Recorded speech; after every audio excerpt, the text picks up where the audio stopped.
Tsaka sa paa. Ano po nangyari sa paa? Para naman Parang manhid. Okay. Diabetic po tayo. medyo matapos. Medyo mataas. Okay. Sa ganitong... Iyan naman, hindi yan pilay. Yung sa paa nyo, nararamdaman nyo parang numb-numb. Parang may mga tingling sensation. Namamanit-manit. Parang may ground-ground. Hindi yan pilay. Ang ano yan, blood circulation. Bloodstream natin napipigil.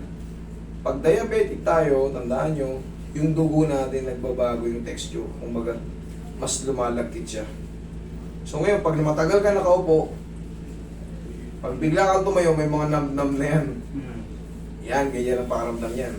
Tapos, dito naman sa frozen shoulder, sabi nga ni Sir, diabetic. Sabi nga ng doktor, 90% of diabetic person, palagi ko yan ipapaalala sa inyo, para maagapan nyo. Kung kayo man ay diabetic, at nakakaramdam na kayo ng parang ano pa lang, ngalay-ngalay pa lang, masakit ng konti. Tapos consistent na siya. 1 linggo, 2 linggo. Nangangat pa siya pero may masakit-sakit na. Ipa-adjust nyo na. Kasi very aggressive to. Very aggressive. Pagka kayo ay diabetic, 1 buwan lang. Ayaw na agad maangat. Angat mo nga, sir. Yan o. Ganyan na agad. Yan ang mga ano.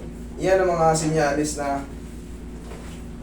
Pero, meron ding hindi diabetic na nagkaka-frozen. Ang ibig lang sabihin nun, mas prone kayo. Sa mga hindi naman diabetic, sa mga pagtulog-tulog natin yan.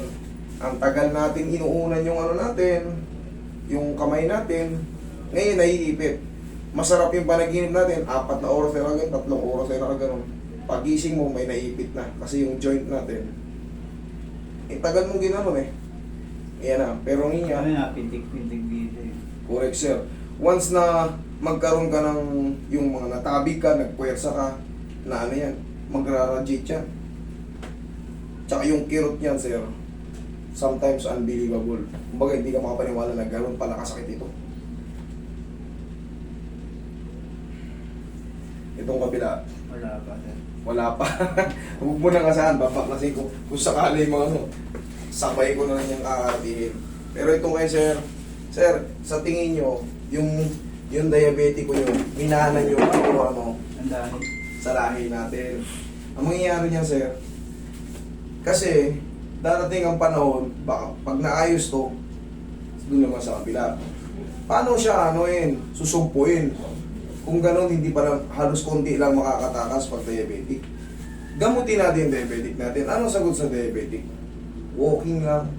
Consistent walking. Araw-araw papawis. Tapos tubig. Tubig.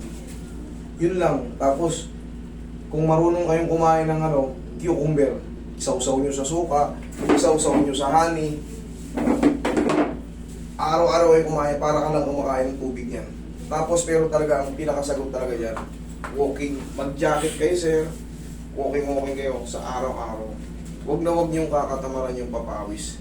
Kung kayo ay diabetic, kung gusto niyo makalaya. Kasi ang diabetic, kakambal na niyan yung high blood pressure, high cholesterol. Ang pinakamasakit niyan, stroke.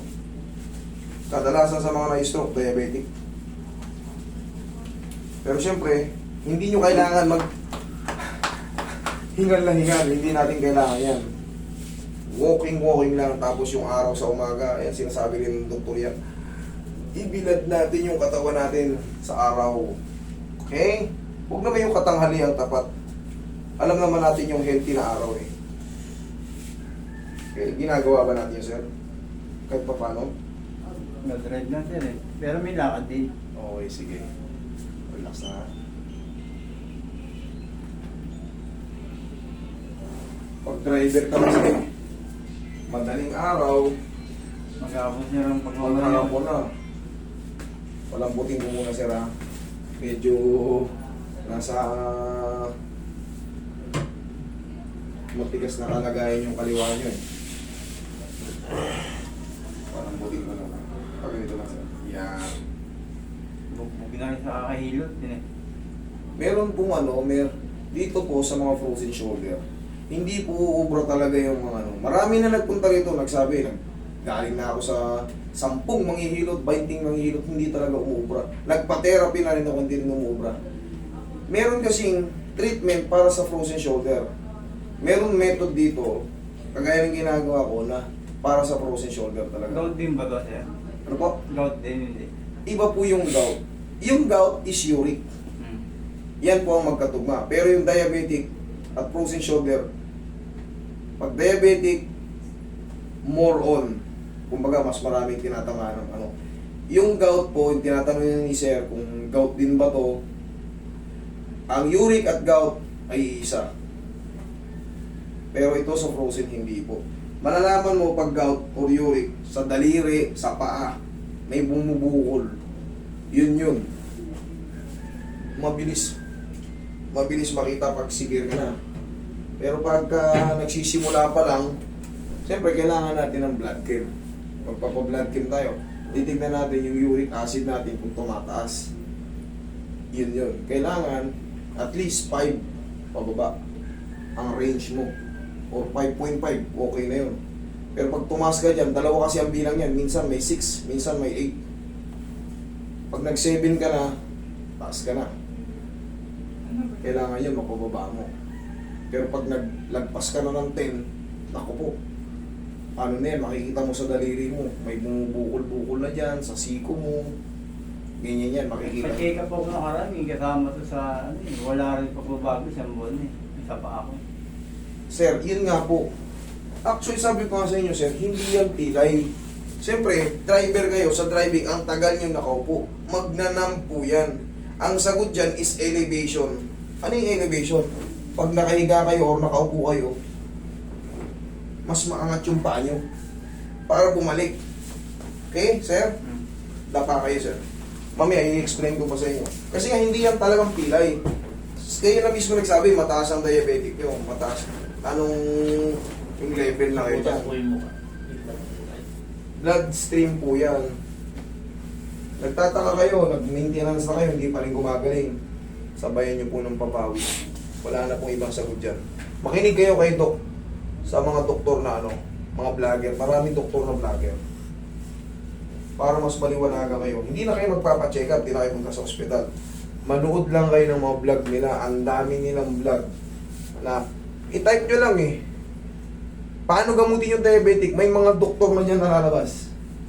So, kung hindi man kayo, kumbaga, hindi man satisfied sa explanation ko, i-type nyo lang, ano po ang remedy sa diabetic? Anong gamot sa diabetic? Lalabas na yan dyan sa YouTube. Ang daming vlogger na doktor. Sobrang dami na nila. So, kaya may mga mabilis na tayo maka-access sa kanila kahit hindi tayo pumunta sa hospital. Ang dali lang. So, malalaman nga agad natin. Yung mga tinuturo ko, pinapasa ko lang po yan. Kumbaga, sa doktor din po galing yan. Kasi, tulad niyan, may mga followers na po ako, kagaya nyo, mananood sa akin, na-adjust ko, yun ang maganda, may adjustment. May mga patunay na naaayos. Okay? Pero sa mga payo, siyempre, doon tayo magtiwala sa mas mataas. Pag sinabi nila, uulitin ko lang yan. Okay po? Diabetic, consistent, papawis. Tapos kain kayo ng kain ng ano. Yun nga yung cucumber. Malaking bagay yung cucumber mo yan. Para ka lang kumakain ng tubig. Papalitan niya yung pawis mo. Okay lang kayo, sir? Sir? Okay, sir. Okay, sige. Pag hindi ko kasi nakikita na yung mukha, kailangan kong tanungin. Hindi naman kayo nahihirapan huminga. Hindi na, sir. Salamat po.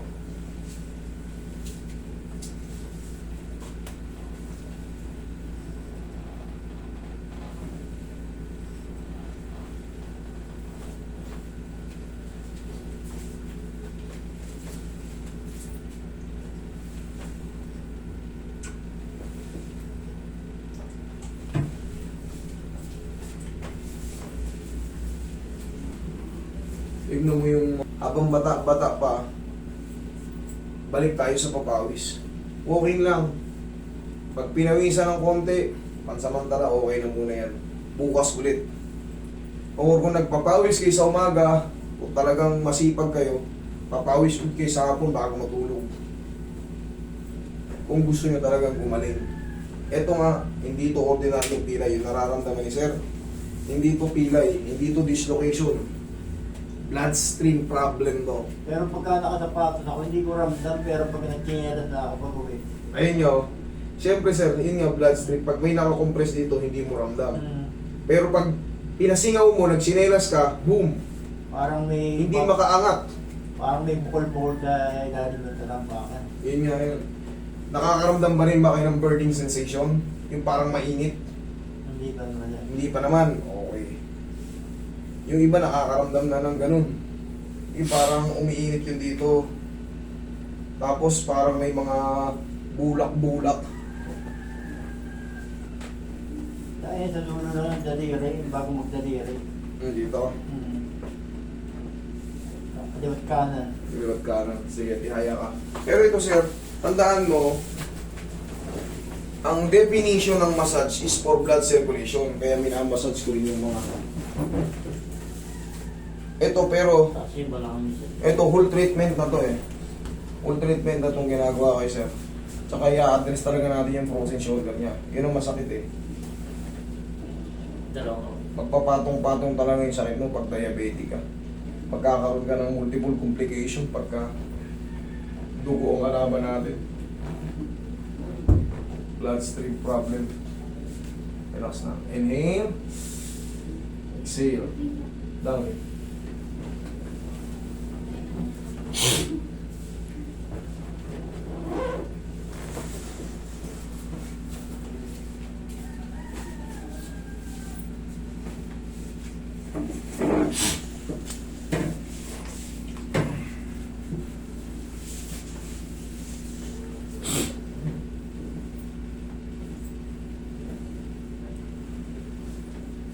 Tapos sir, kunyari, pagod kayo sa maghapon, nag-deliver kayo. Pag matutulog kayo, elevate nyo yung paa nyo, ha? Hindi mo, lagi natututukan na electric fan. Ang sakit. Kaya nga eh, alam nyo palang bawal eh. Huwag nyo na itutok kasi nga, mangingilo yung buto nyo, mangingilo yung ano nyo, yung pakiramdam. Masakit siya. Electric pan lang yun, ha? Tipin mo, ha? Kumbaga, kailangan kasi ito warm. Mag-ano ka ng unan. Para ano, eh pag nalalamigan, kumikirot. Electric fan. So pinaka the best niyan, ang electric fan mo, paikot na lang. Para sa ventilation lang. Hindi mo dadirect sa paa mo kung nasasaktan po kayo. Ganito kayo matulog para sa umaga pag-gising nyo, kahit pa paano, nag-cool down siya. Ganito ang tamang elevation ng paa. Kasama yung likod ng tuhod. Malamang may iba kayong unan dun. Ito, unan sa ano to eh. Sa sopa eh. Baka may mas malaking unan kayo. Ganyan ha? Ganyan po. Okay? Kasama yung likod ng tuhod. Kasi pag ang elevation yan, ganito lang. Bukas pagising nyo, lumpo kayo. Sa sakit ng tuhod nyo. Kayo po. Dito na tayo sa main event. Main event of the morning. Sigaw lang ng ano, Darna ha? Okay, relax lang. Huwag mo lalabanan. Kaya naman. Okay. Very good, thank you. Ito na yung final. Pinalambot ko lang. Inangat ko lang. Pinabuka ko lang pala. Ito na yung pag-angat. Okay, relax lang. Huwag mo lalabanan. Huwag yung nila to. Okay? Thank you. O taas mo pala yung pain toleration mo, sir. Maraming salamat. Kahit pa paano hindi tayo nakakita ng pag-iyaw ng Darna. Yung iba talaga napapadarna eh. Kahit babae, ay lalaki, napapahiyaw ng Darna, napapanood niya lang, di ba? Pero sir, sana sir ha, yung binilin ko sa inyo, yun po ang tanging sagot dito para iwas din tayo sa stroke. Sabi nga nung mga nagbibiro, galagwalaw, para may stroke, para hindi ma-stroke, sorry. Yun yung yun yung birong may laman. Kasi kakambal ng diabetic yung mga yan. Stroke.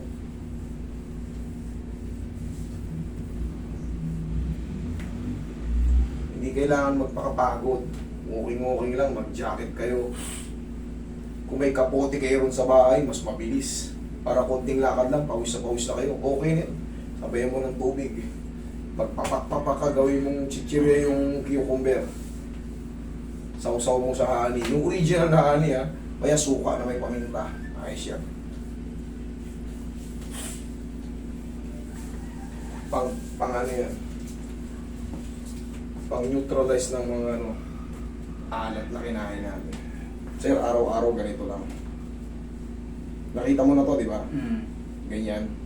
Kasi itong shoulder mo kahit pa paano,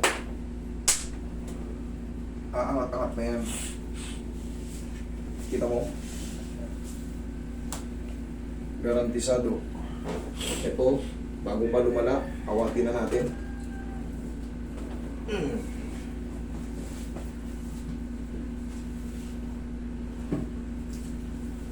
Okay sir, sana natulungan kita. Kahit pa paano. Yun lang, binibilin ko lang sa inyo. Consistent papawis. Hindi natin kailangan magtatatakbo. Walking lang.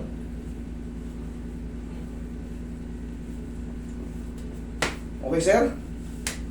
Salamat.